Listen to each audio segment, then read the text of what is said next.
Halo teman-teman semuanya, Assalamualaikum warahmatullahi wabarakatuh.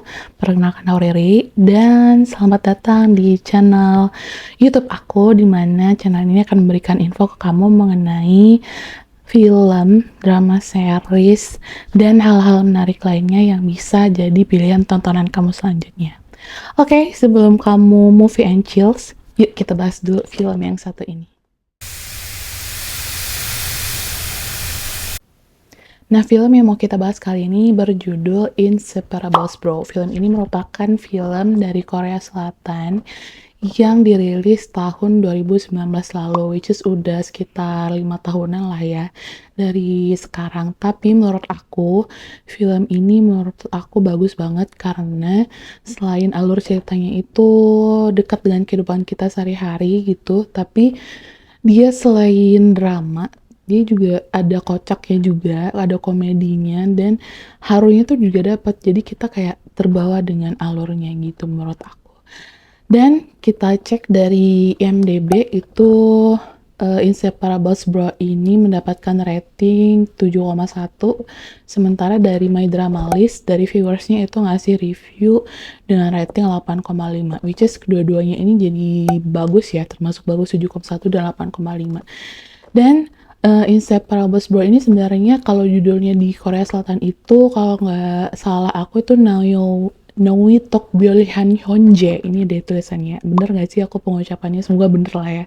Nah, ini disutradarai oleh sutradara Yok Sang Hyo, di mana sutradara Yok Sang Hyo ini juga menjadi penulis skenario dari film ini sendiri. Jadi merangkap gitu ya, sutradara juga, penulis skenario juga, hebat banget ya. Nah, gimana sinopsisnya film ini? Kita akan bahas ya. Aku berusaha untuk gak nge-spill, tapi aku berusaha bahas sinopsisnya supaya kalian bisa dapat gambaran gimana film ini cocok untuk kalian tonton atau enggak, relate dengan yang mau kalian tonton atau enggak. So, kita bahas sinopsisnya.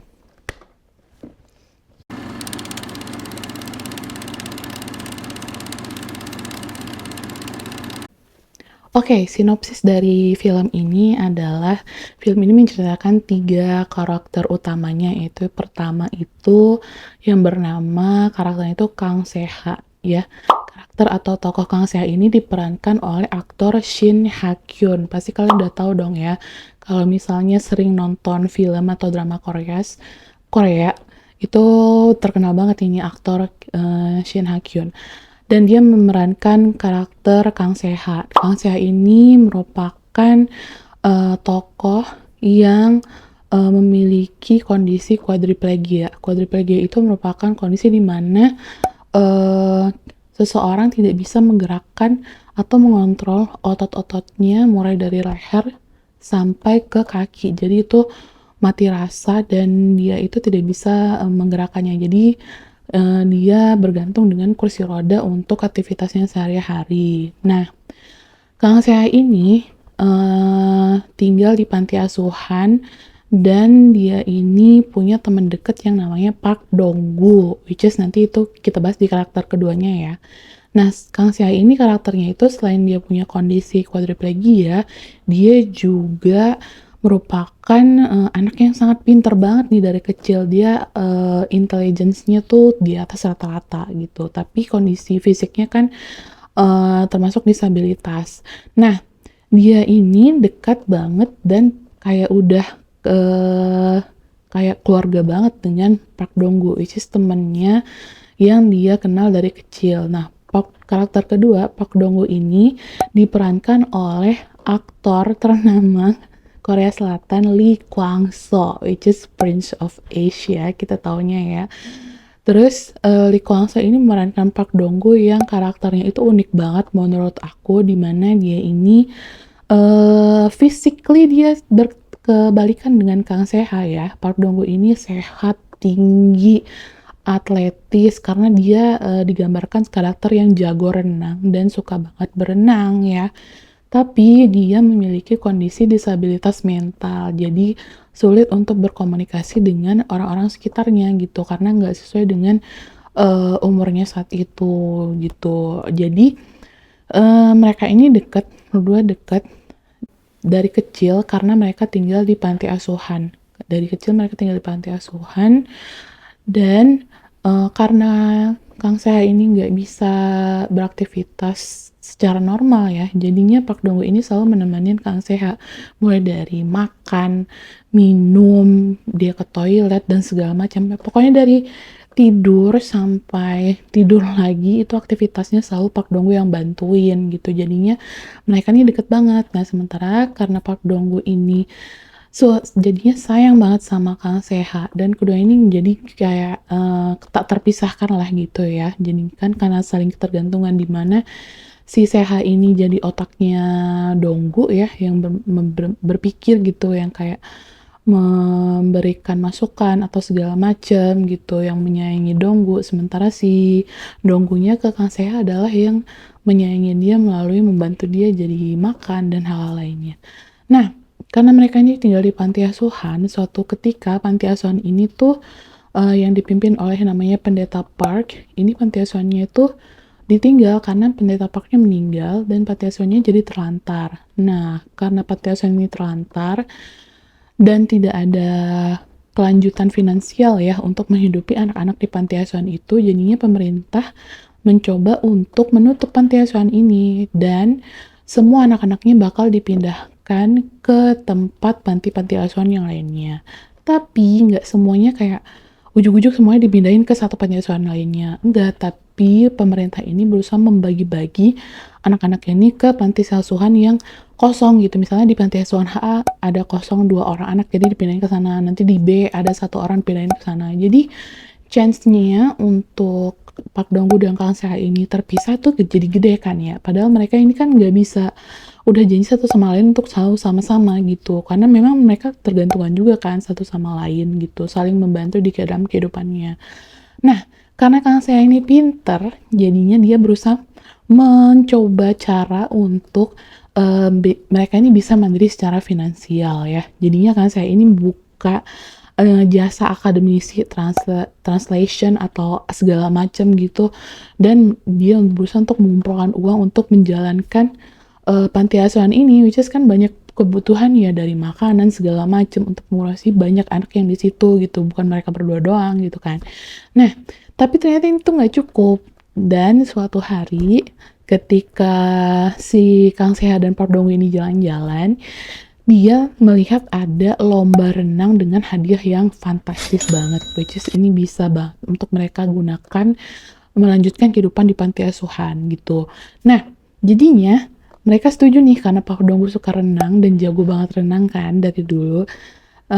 Jadinya Kang Seha ini mendaftarkan Park Dong Wook untuk berenang gitu. Nah, disinilah mereka ketemu dengan karakter ketiga atau tokoh ketiga dalam cerita ini yang bernama Nam Mi Hyun yang diperankan oleh aktris Aesop. Mungkin kalian juga pernah sering seliweran nih mukanya aktris ini di beberapa film atau drama di film-film Korea Selatan gitu ya.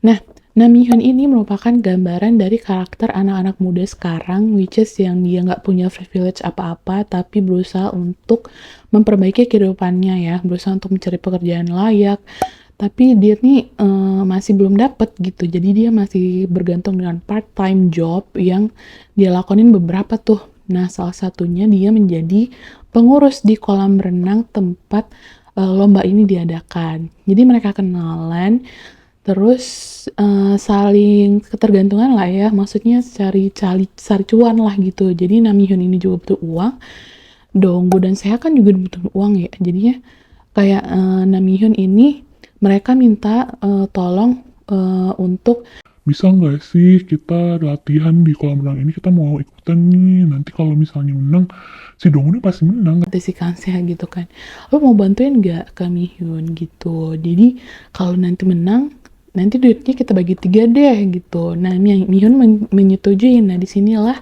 mereka akhirnya mulai berteman. Jadi Mi Hyun ini merupakan satu-satunya teman mereka berdua ini di luar teman-teman anak-anak panti asuhan lainnya. Nah, dari sini Park Dong Guk mulai melihat kalau misalnya si Seha dan Mihyun ini deket gitu. Jadi Seha tuh terlihat lebih bahagia di matanya Donggu ketika bersama Mihyun. Karena kan ngobrolnya nyambung ya. Kalau sama Donggu kan kayak umurnya segini tapi Donggu tuh masih kayak berpikirannya masih kayak anak-anak gitu. Nah, di sini mulai terjadi konflik di mana kesalahpahaman antara Donggu dan persepsinya mengenai hubungan Seha dan Mihyun. Nah, dari kekalutannya Donggu ini muncul lagi permasalahan lainnya di mana orang dari masa lalunya Donggu itu datang dan berusaha untuk masuk lagi ke kehidupannya Donggu gitu dan mengajak Donggu ini balik lagi lah kehidupan bareng gitu mereka gitu.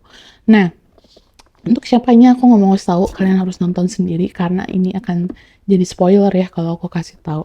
Nah, dari sini konflik-konflik ini yang muncul ini menurut aku kita bisa melihat gimana ketiga karakter ini disorot oleh sutradara Yok Sang Hyo untuk gimana sih cara mereka menyelesaikan setiap permasalahannya. Dan ketika disoroti hal-hal itu jadi sesuatu hal yang gemes banget gitu. Gimana misalnya si Donggu mengambil keputusan ini. Sorry guys, tadi keputus recordnya aku. Tadi sampai gimana ya? Oh, sampai kita melihat karakter-karakter ini ya. Jadi sutradara Yok Sang Ho itu berusaha untuk memberikan kita point of view dari masing-masing karakternya ini. Gimana cara mereka menyelesaikan masalahnya. Dan menurut aku itu menarik banget. Dan di sela-sela itu juga sutradara Yok Sang Hyo ini memberikan banyak komedi-komedi ya untuk kita gitu yang menontonnya gitu. Jadi menurut aku harunya dapet, terus kita ketawa juga karena aktor dan aktrisnya ini jago-jago banget karena mereka kan punya kondisi masing-masing ya. Terutama yang Kang Seha dan Park Dong-gu itu aktornya bagus banget, Lee Kwang Soo dan Shin Ha Kyun memerankannya menurut aku ya. Jadi selain itu jadi menurut aku ini jadi worth banget untuk ditonton ya, karena dari film ini banyak nilai yang bisa kita ambil. Menurut aku kita bisa melihat bahwa dari film ini kalau kita sayang dan cinta sama seseorang, kita harus berusaha menerima support system dari orang itu juga gitu. Karena ketika kita menerima bahwa cinta sejati itu akan balik lagi ke rumahnya gitu. Kita nggak perlu mengekang atau berusaha memiliki itu dengan sepenuh tenaga gitu menurut aku. Dari film ini ya nilai yang aku dapat ambil. Terus nilai lainnya yang kedua adalah kita semua itu ternyata punya kelemahan, punya kelebihan. Jadi kita tuh harus saling membantu gitu. Kita nggak bisa hidup sendiri dan nggak peduli dengan orang lain, which is not good ya untuk kita bersosialisasi dengan masyarakat gitu, terutama dalam persahabatan. Ini kan tentang Kang Seha dan Park Dong-gu ini gitu. Mereka punya kekurangan, tapi mereka berusaha survive untuk hidup dengan saling membantu. Dan ini juga sejalan ya dengan nilai yang memang benar-benar pengen disampaikan oleh sutradara Yok Sang Hyo di filmnya ini, dimana dalam suatu interviewnya dengan suatu website gitu ya, aku dapat bahwa Yok Sang Hyo ini, sutradara Yok Sang Hyo ini ingin memberikan tontonan kepada orang bahwa setiap orang itu punya kelemahan kelebihan, jadi kita itu harus saling membantu satu sama lain. Dan dia berharap dari ketiga karakter ini orang-orang bisa melihat gimana kita tuh harus bisa survive dalam segala macam permasalahan yang kita hadapin dan tetap semangat gitu. Menurut aku ada satu quotes ya yang out of the box banget dan bukan dari ketiga karakter ini, yaitu dari Pendeta Park, which is si kepala panti asuhannya, bukan kepala sih, yang pengurus panti asuhannya ya, ketua pengurus panti asuhannya. Pendeta Park ini quotes-nya yang aku ambil ya, ketika kita dilahirkan kita harus bertanggung jawab untuk hidup dengan baik. Nah, itu dia sinopsisnya dan kalian bisa nonton film ini di platform Klik Film. Aku nggak di-endorse, tapi kalian bisa nonton di sana, di Klik Film. Terus, gimana? Nanti kalian habis nonton, komen, dan ceritain dong gimana menurut kalian film ini. Menurut kalian, kalian lebih relate ke permasalahan yang mana nih, gitu ya. Ke Dongguk kah, ke Seha kah, atau lebih ke Mihyun gitu, Nam Mihyun. Dan nanti komen dan ceritain di bawah ya. Oke, sekian dulu review film kali ini. Aku pengen ingatkan kalian bahwa movie is not just something to watch, but something that we can reflect to make our life much better. Jadi, selamat menonton pilihan-pilihan tontonannya. Aku bakal share ke kalian lagi beberapa film dan drama yang menarik yang menurut aku bisa jadi pilihan tontonan kalian. Oke, selamat nonton. Jangan lupa subscribe dan like YouTube aku ya. Assalamualaikum warahmatullahi wabarakatuh. 아 그냥 줘. 뜨거워. 야 개새끼야.